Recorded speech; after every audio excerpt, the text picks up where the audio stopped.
Today on American Outlaw, what Americans don't understand about war. Today I have with me my friend, former Navy SEAL Jason Pike. Jason, thanks for coming on the channel. Absolutely, thank you for having me.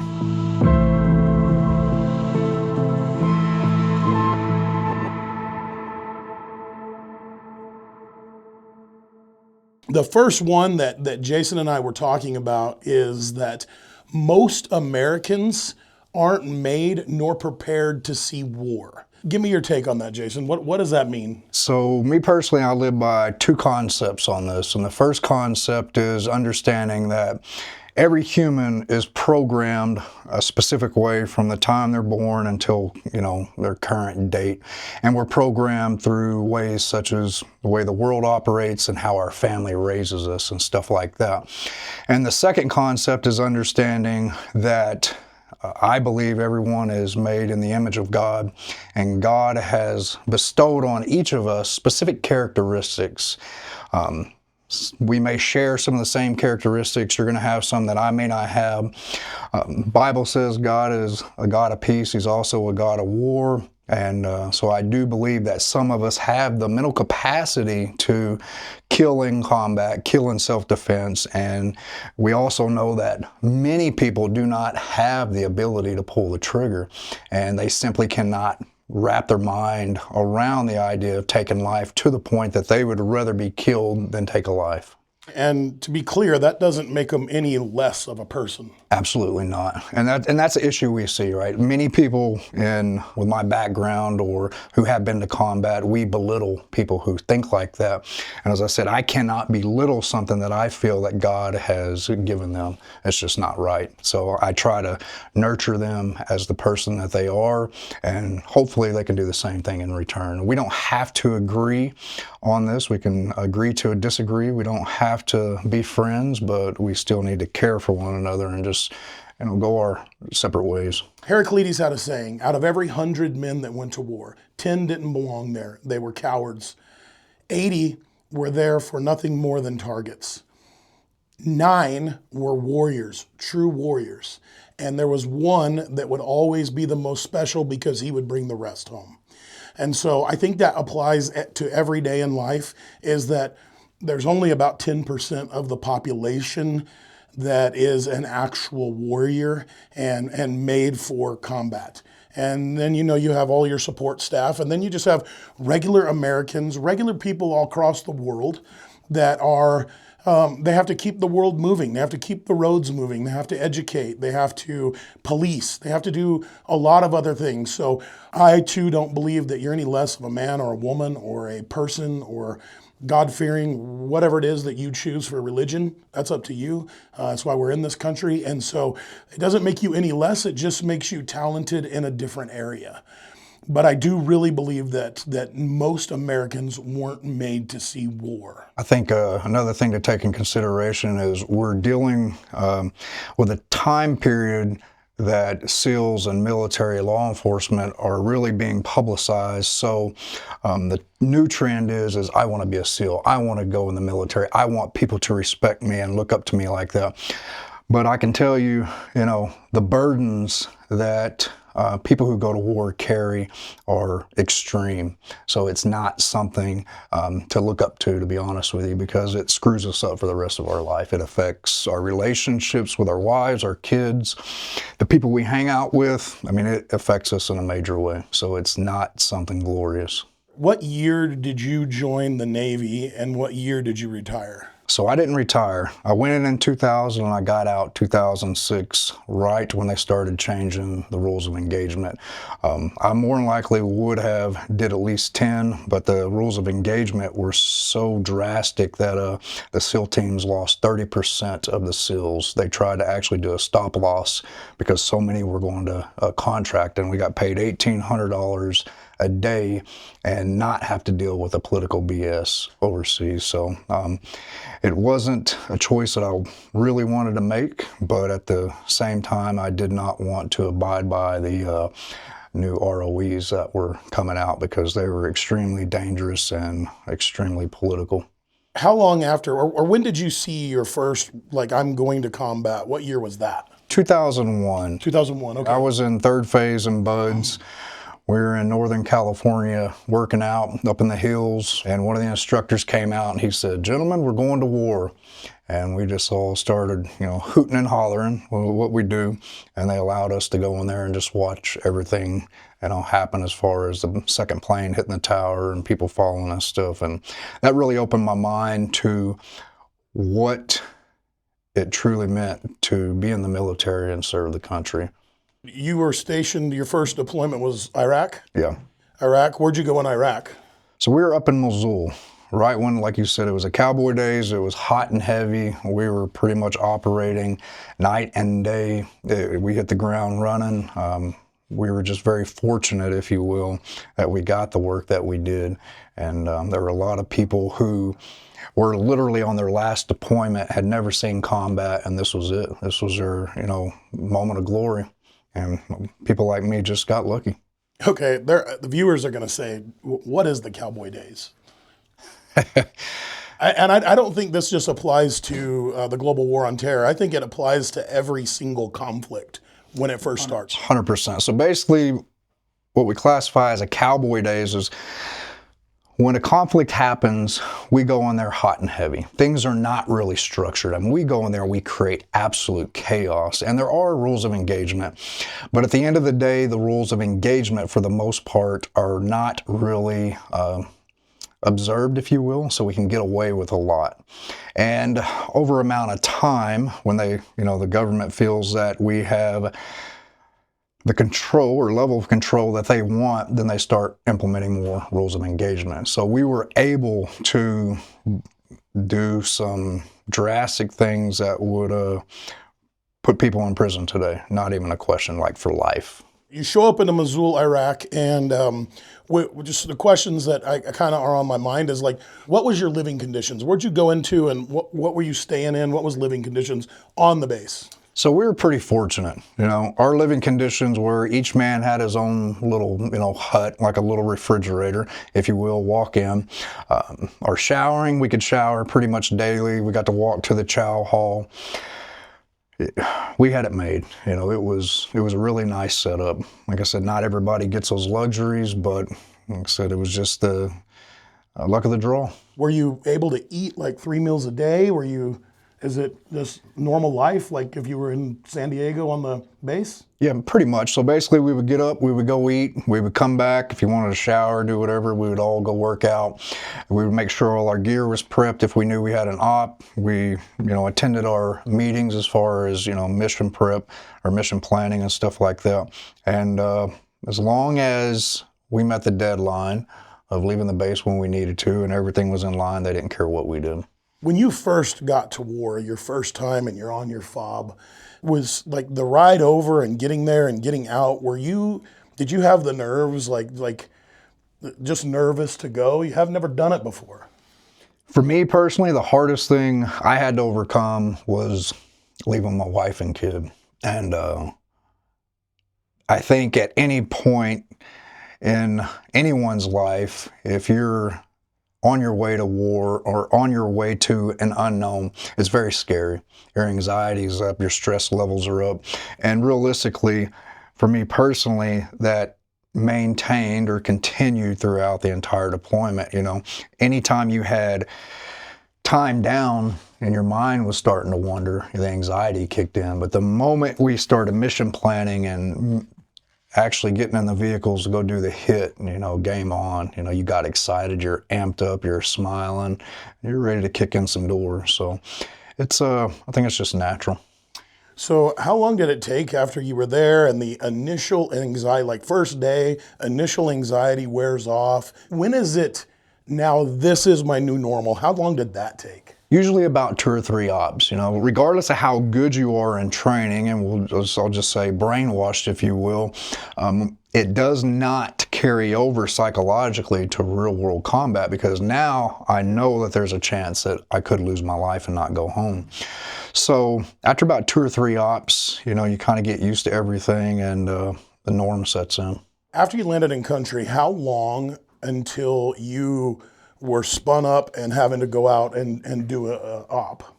So almost immediately. The way it typically worked was as we're coming into country, we were coming into country to relieve another platoon or 2 platoons. So there's a turnover.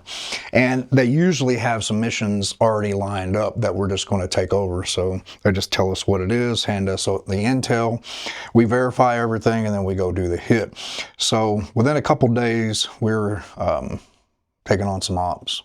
I think Americans think when a let's say SEAL Team 2 or SEAL Team 4 or 7, what SEAL team were you on? 7. SEAL Team 7. So when SEAL Team 7 goes, I think a lot of Americans think it's 4 guys that go out, they do a little CQB in this house, they shoot everybody in the house, and they come back. But that's not true. How many operators would go with you for a hit?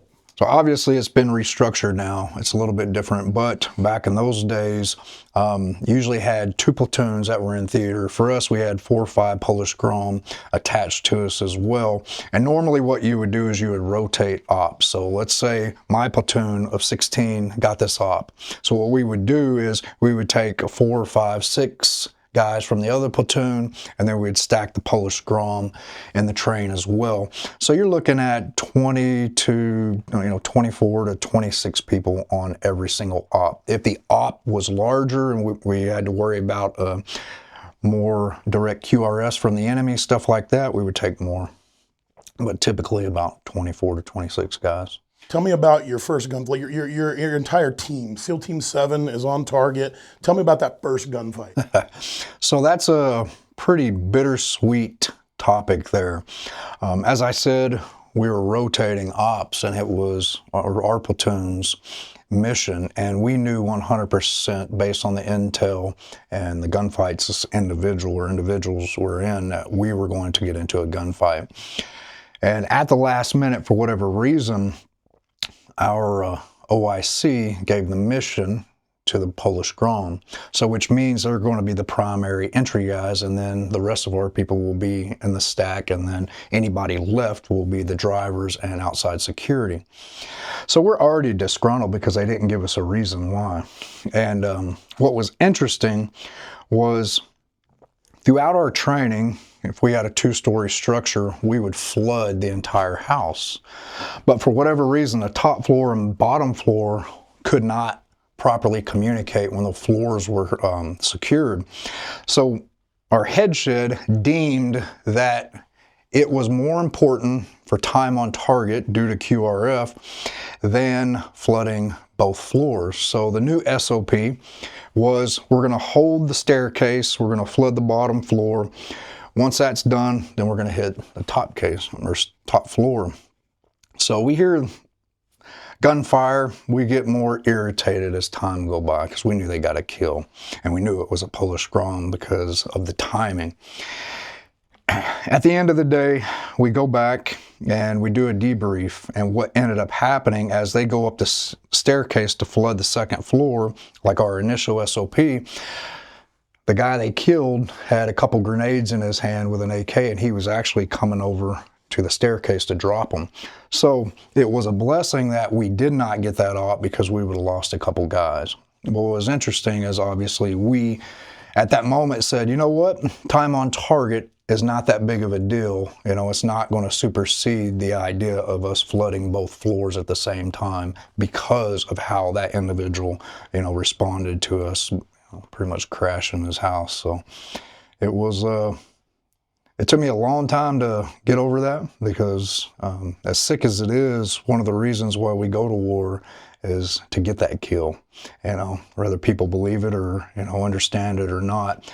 And it was an opportunity for every one of us to get to do what we trained to do, and we simply wanted to prove that we could handle that situation. And it was, we never got an answer of why it happened, why they gave it away, but it was a blessing in disguise.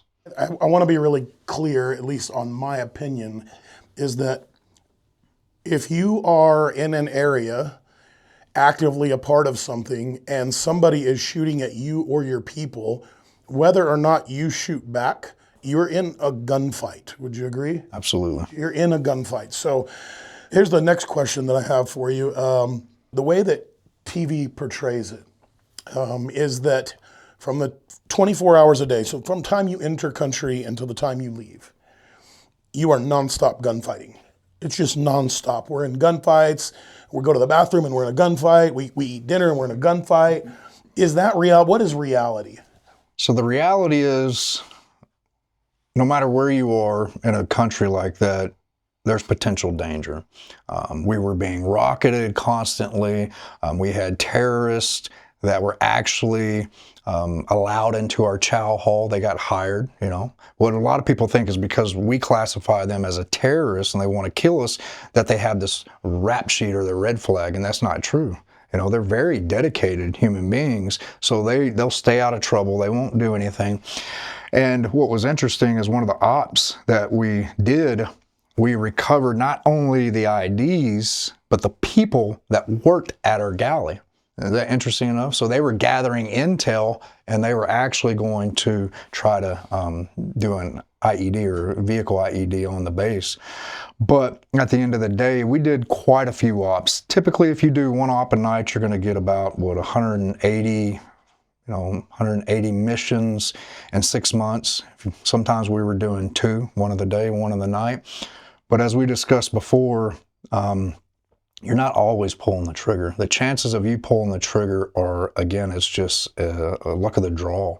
You know, what's interesting is we're a team, and I know I can't interfere with your movement, but at the same time, I'm literally fighting to get out of the room that I'm in, to get back in the train, to get back in the fight, because I already know it's clear back here. The enemy's here, and the only way you can get that kill is get in, get out, get back in the train, and fight for those positions.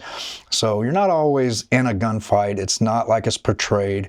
There is danger everywhere you go. I said we'd be walking to chow, and you'd hear a rocket come in, and it would literally bury itself, old rockets and stuff, into the dirt, and all we do is call EOD, and we carry on to chow like it didn't happen, and it would be gone when we got back. So I know you probably can't answer this, but I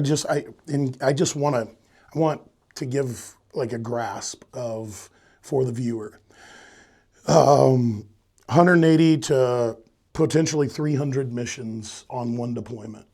How many chances did you get to actually pull the trigger?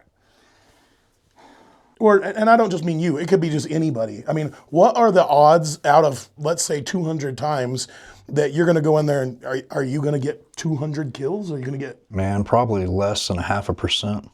Less than 0.5%. Yeah. So you are literally almost like a SWAT team. You go in, you hit this house, you might arrest people, right? Oh yeah, we took a lot of detainees. A lot of detainees. A lot of detainees.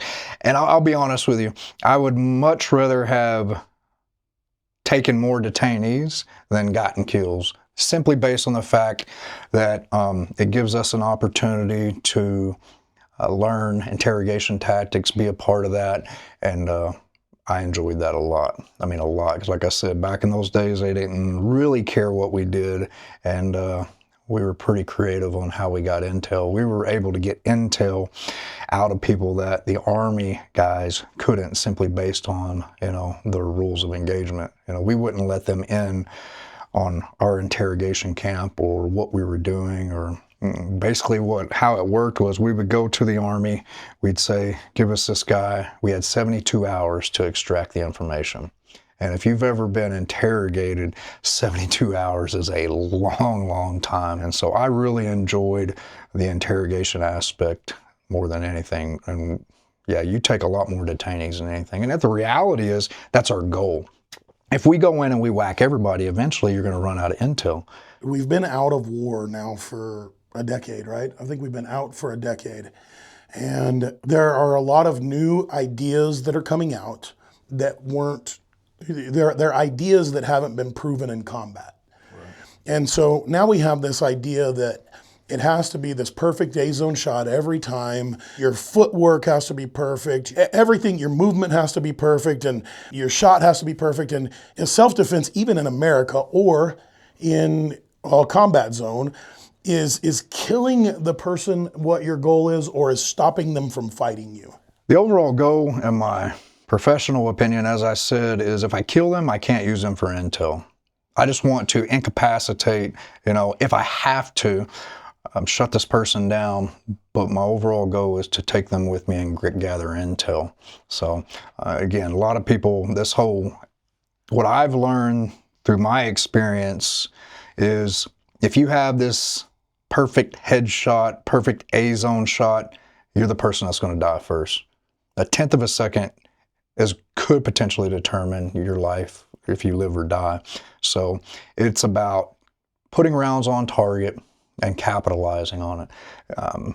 Every body that we brought back to base, you never saw anybody say, oh, that was a crappy shot. The movies also portray a John Rambo or a John Wick. Is there like one Navy SEAL on the platoon that is the greatest ever and everybody's just holding cover for him while he goes in and kills everybody in the house and saves the hostage? And is that realistic at all? No, not even close. Now, if we break it down into the thought process of, is there someone who shines over the other SEALs for various reasons? The answer is yes. Is there moments in combat that they get an opportunity to do something extremely heroic and save the day? Jump on a grenade, kill the bad guy, and save your friends? Yeah. But is it expected? Is there an individual that we think he's going to be the one, or we send them forward? The answer is no. Never. It's just Hollywood. We're going to go full circle here where we said what Americans don't understand about war and that most Americans aren't made to see war. Let's dive into this just a little bit and let's talk about rules of engagement. We can talk about rules of engagement kind of when you got in, and then kind of about the time you were getting out, and then kind of what you've seen the rules of engagement progress to. All right, like I said, our rules of engagement, we did have them, but they were not adhered to. They weren't out there, up our butts trying to make sure that we're following the rules of engagement. Like I said, there comes a point in every conflict that they will say, okay, we need to rein this in just a little bit, gain control of our, soldiers a little more. When we were getting ready to leave, one of the new ROEs was, you guys are gonna, in the middle of the day, you're gonna be attached to a group of Army guys. They're actually gonna go and block a perimeter off around the house, and you guys are gonna wait. Army guys are gonna come up here and say, is this person here? Knock on the door. It's called knock and greets, like known terrorists. And then if they were in there, if they didn't come out, they were gonna send us in. Literally, the next platoon, the turnover, was getting ready to have to do that. I don't know if they implemented it, but that is one of the main reasons they lost 30% of us, was stuff like that. As far as how they operate right now, from what I understand, they're not getting a lot of operations. It's almost non-existent, and it's understandable. Like I said, they're trying to reestablish these countries. If you keep us in there doing what we do best, you're never going to be able to rebuild it, because the only way you can get rid of these ideologies and these terrorists is to destroy them, what's around them, destroy the whole life. And at some point they have to reestablish their own grounds and start taking care of their own people. So one of the things that we talked about off camera that I find is interesting with that, because you guys know that we had my friend Phil on. Phil has just retired from the teams. He was a teammate guy, and he saw only one time a small amount of combat, just one little incident. And most of the teams aren't seeing much of anything or anything at all right now. But you had told me that you had got lucky with the Army. Explain that. Majority of the SEALs' goals is to do a deployment or two and then go test for Green Team, go to Dev Group. And I was no different. We were over there that deployment, and when I got back, I was actually going to put in to go, test for Green Team, and a couple other guys. And we got to talk to a group of Dev Group guys, and Dev Group at that time deployed 3 months at a time. They weren't doing the 6-month rotations unless they had to. We had been operating every single night, like I said, a lot of times during the day too. And they were sitting there getting ready to leave 3 months in and had done nothing, had not left base, simply based on the fact Tier 1 groups are typically held for the higher HVTs. So for whatever reason, they wouldn't let them get out and do any ops. And that really changed my mind. Like, you know, some of you guys will spend your entire career and may not get to see anything, just like you're saying, Phil, one time out of an entire career. And here I am, you know, hitting it and getting it, you know, just out of luck. Why would I want to go do that? That was a perfect time to end that because I was about to choke. Earlier, Jason, you talked about what war and combat does to you as a person. I don't want you to get too deep on this, but we had talked a lot about emotions. Tell me, what does that do to an operator's emotions? Well, first, you know, to be a SEAL, you literally have to be borderline sociopathic. Like legitimate, they test you. And if you're not borderline sociopathic, you can't be a SEAL. If you're, you know, beyond the borderline, you can't be a SEAL. Reason being, someone who is borderline sociopathic is usually very sensitive. I can, you know, switch between shutting it off, the emotions, or being emotional and showing mercy and grace when I need to. Someone who's borderline, you know, above that does not have that ability. Someone who is below that simply can't shut it off and go to work. So they're looking for a specific personality type. But at the end of the day, it's one of those things that it's impossible to comprehend until you experience it. Me, just like most people, I thought, you know, I'm going to go over there because I have a hardcore mentality, you know, do some work and not come back screwed up to some degree. And I was thoroughly disappointed. So it affects you. You don't realize how much it affects you because you don't have the ability to remember who you once were, even after a short period of time, because it changes you chemically on a major level. You know, one of the things that they told us was, most of you guys need to go to therapy. They offered it for us when you come back. Most of you, believe it or not, will be divorced. And when you go back, and I'm thinking, man, I was married to my high school sweetheart, like legitimately my best friend. There's no way. And when I came back, my coping mechanism, I started building computers, editing, and stuff like that. And I didn't even realize what was happening. You know, we were no longer friends. She was focusing on the house and work and stuff. And I would literally get up and go to work and take care of my son. And one night, for some reason, I kind of always slept like I was in a coffin. And she like would wake up in the middle of the night, just like, you know, dead sleep, sleepwalking and stuff. And she's like, Jason. And I'm like, open my eyes and she's right here. And all I could see was the gloss in her eyes. I'm like, what the hell are you doing, woman? And she just looks at me and she goes, if you've ever killed anybody, I can't be with you. I just closed my eyes and went back to sleep. And for me personally, now that I look back at it, that was it. That's when I shut out. Like, I didn't understand what she was going through because she was scared because I come back completely shut out. So I'm sure she had a lot of fear. I just didn't see it, you know, and it screws you up. So that brings me into this. I'd like to get your take. When I came back from a conflict zone, I had a really hard time dealing with Americans.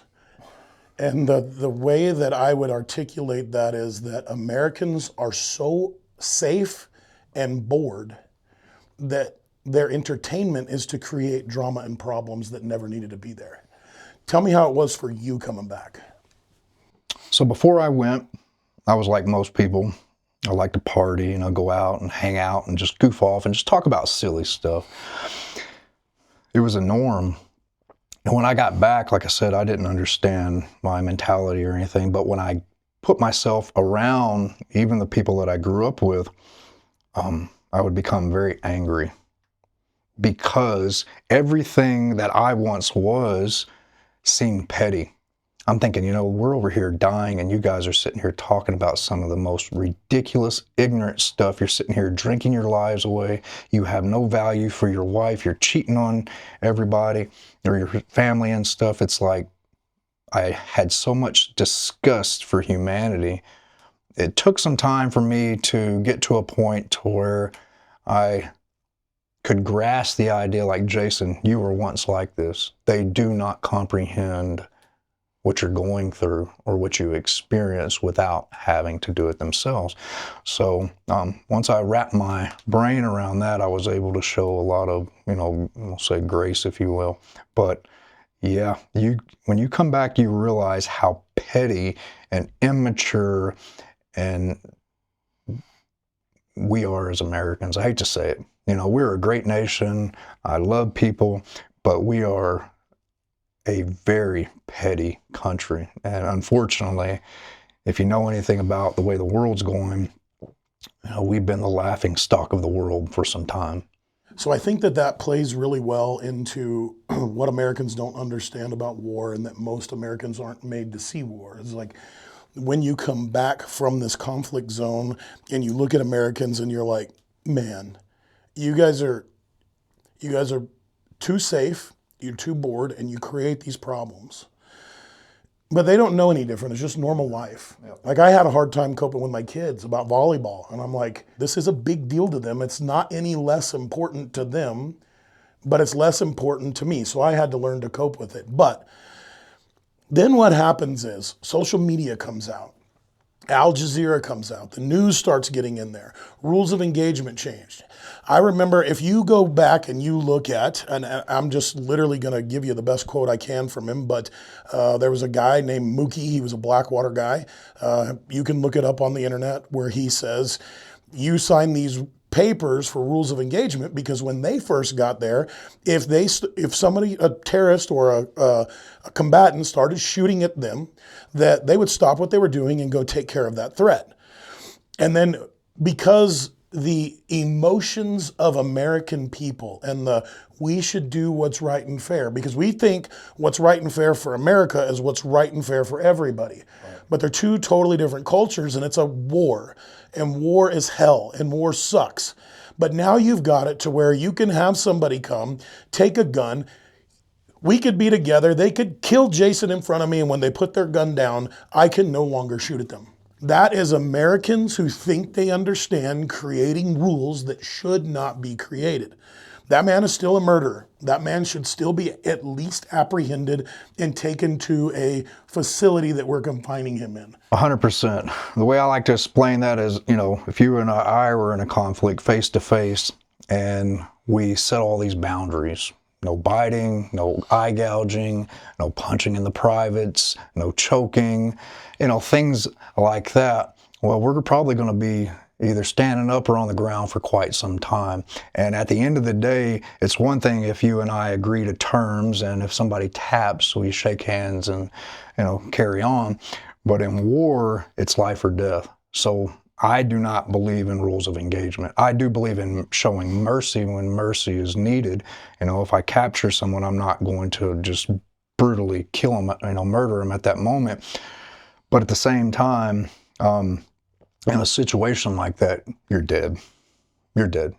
There are no rules of engagement. Before I compromise my life and follow a rule of engagement, I'll go to prison. That's all there is to it. That's me personally. I'll never tell anybody else how to live, but I struggled with that when they started. So Jason, 20 years later, what is your thoughts on war and combat right now? I wish it would go away. Right. So as a Christian, it goes against our original design. War, killing, murder, all of it came after the fall of man. It's due to sin. So if I apply my Christian principles, I wish we could all just get along. But unfortunately, Scripture ensures us, history ensures us that there are evil people out there, and warriors, killing is necessary. It is never going to go away until what I believe, until Christ comes back, the end of times.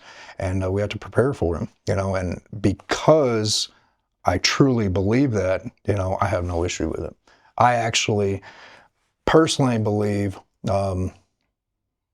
that I'd be a lot more okay with killing now than I was then. I had really no guidance. I had no moral compass. And I struggled when I became a Christian because I got to see who Jason was and who I was called to be and what God calls perfect. So when I became a Christian and started studying, it really, really affected me. I'm like, man, I'm a horrible person. And it's true, I was, because I did some wicked stuff. We all did. But at the end of the day, It's just, it's necessary. If you look at King David, look at everything he did. I mean, horrible. Look at Joshua, look at Gideon. God. What's interesting, if you look at Scripture, God even sends evil countries, evil people to punish the Jews. Put them into slavery multiple times. Wicked kings. So don't think for a second. Here's the interesting thing: is a lot of people think that our military is just full of these wonderful people, and they are. But we're talking about a biblical concept. God is using a lot of Americans to do His work overseas. The same concept of sending Egypt to, enslave the Jews for, disobeying God. So not just because God, quote unquote, favors an individual or group at the moment does not mean they're in His good graces.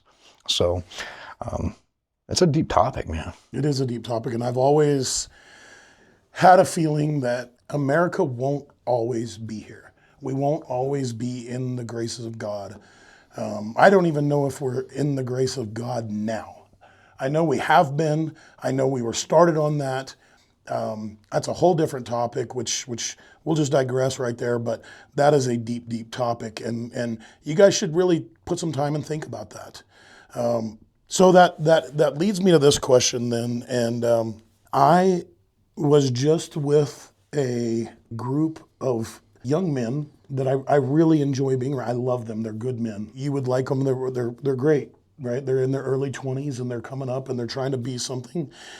And we were kicking around the idea of World War III and the idea that it looks like we're inching closer and closer and closer to getting in a conflict with China. And an idea that many people that I've talked to now that are currently, in the day-to-day life of what could be, are saying, hey, we might very well have a very hard time winning that war. Or we may see that war with our own eyes here in America. Half of those young men said, I'm not going to die for this country. We will just leave. We'll go to Canada. We will just leave. We'll go up north and we'll get out of here. And my response was, I'll pack my stuff and I'll just go on my own terms and I'm still going to defend this country. And so I think that there's this buzz going around that 15 to say 25-year-old generation that is going away from America being great. And what would you say to them? That is a very, very, very hard question. I'm just going to be honest with you. Now that you say that, I personally feel that if we see conflict, civil unrest, governmental collapse, whatever, in this country, we do not have the ability to recover. I think it's going to be a complete reset. To what degree, I don't know. Now, my next thought process is, if we look at history, you have these men during the Civil War and things like that, who went to the front lines, and the enemies came behind and basically killed their wives, burned them in the churches in their homes, or children, to try and help win the war with psychological warfare, if you will. So I'm sitting here thinking, do I sacrifice my life, go to the front line, and leave my family defenseless for a country that may not survive?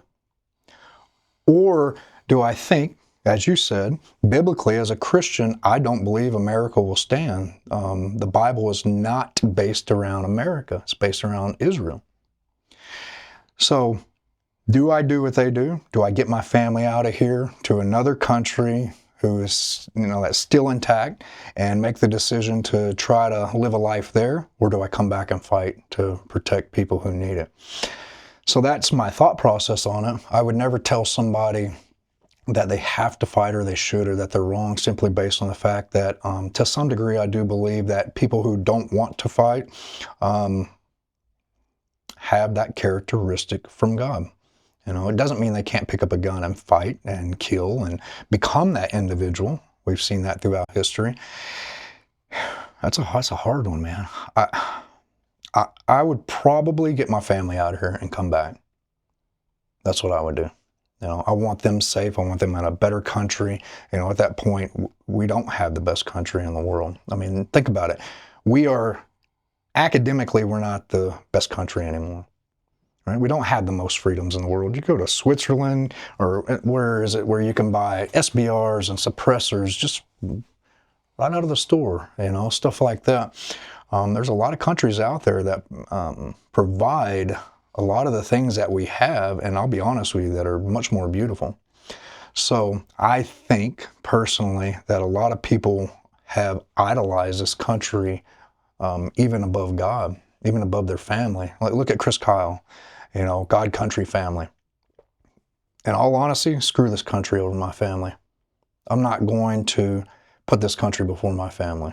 If I have to fight, I'll fight. But, you know, I don't know. That's a hard one. That is a hard one. It's a hard one. And I don't think there's a wrong answer. I guess my wrong answer would be, if we are in World War III, and you yourself as a capable person ran, and you don't necessarily have to fight, but if you ran and didn't help, you know, we were in an area where we had one guy, we called him Paul. Paul, if you're listening, we love you, Grandpa. And he was in his 70s, and he got the showers working, and he drove people around. So I think if you're not gonna support, not necessarily the country, support your people. If you're not gonna support your people, I think you're a coward. You know, I think getting your family out is supporting your people. Yeah. I think when you get to wherever that is, that's supporting your people. I think if you can't get your family out and you have to stay, you have your community, which is your people. Yeah, if you can't get your family out, we dig in and fight. Yeah. If I do have the ability to get people out and potentially come back, 100%, not even a question. But yeah, if we have to dig in, we dig in, man. Yeah. I think it's a tough one. I think if you're not going to support your people, though, I think you're a coward. Yeah, 100%. Actually, you know, treason. I'm not saying you have to be a gunfighter. I'm not saying you have to be a pilot and dropping bombs.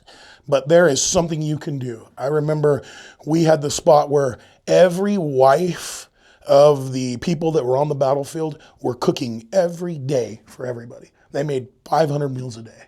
Wow. That's support of your people.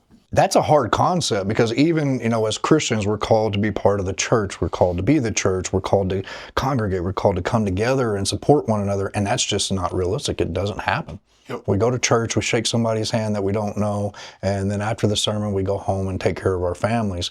So I believe that would be very few and far between as far as people supporting the others that are actually, you know, out there fighting. I don't think it would be a lot.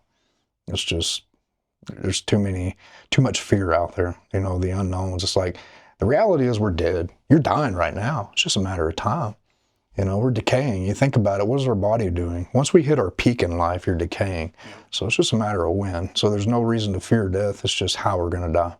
Yeah, nothing is, one thing I've learned in life, in every aspect of life, business, wartime, nothing is ever as bad as you think it is. And nothing is ever as good as you think it is. All right, with that, Jason, thank you very much for coming on the show. Absolutely. Tell everybody where they can find you. Website is frogmantactical.com. YouTube is Frogman Tactical. Instagram, Frogman_Tactical_USA. Thanks for watching. Like, subscribe, hit the bell notifications, leave a comment. Tell me what you think about Americans understanding war. Everybody put a comment down there and tell me what you think about that topic. And would you fight if it came to our soil?